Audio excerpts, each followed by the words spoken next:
Hey everybody, Eugene, Hughes Motorized. Well, it's my right hand anyways, okay?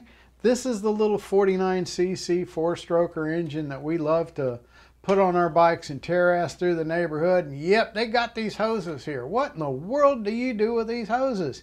You leave them alone. That's it. Leave them alone.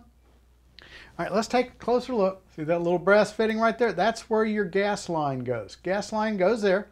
That's where feeds gas. Well, what are these things for? This here allows, when your gas enters, you need to vent it. So the vent, it will vent some gas out here. And as well, if it overflows, gas will come pissing out of this right here. So if you notice gas peeing out here, odds are your float assembly in your carburetor is not stopping the flow of gas. But that's not what this video is about. It's about the damn hoses, okay?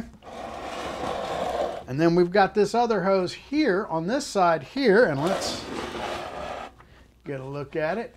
And it ties into the bottom of the bowl of the carburetor. There's a little screw. Let's see if we can.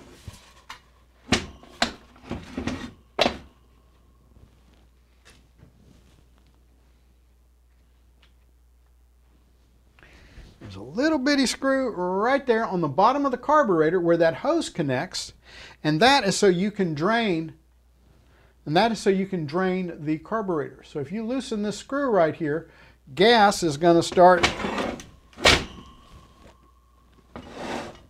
piddling out of this hose here. So if anybody asks you, what do you do with the hoses? Nothing. You just let them go. Okay? You just tuck it in there and just make sure it's not going to get hung up in your chain.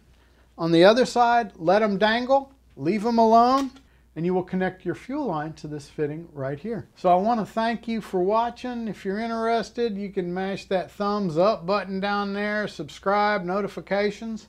I want to thank each and every one of you, well, most of you for watching. There's a few of you, yeah, all right, messing with you. Take care.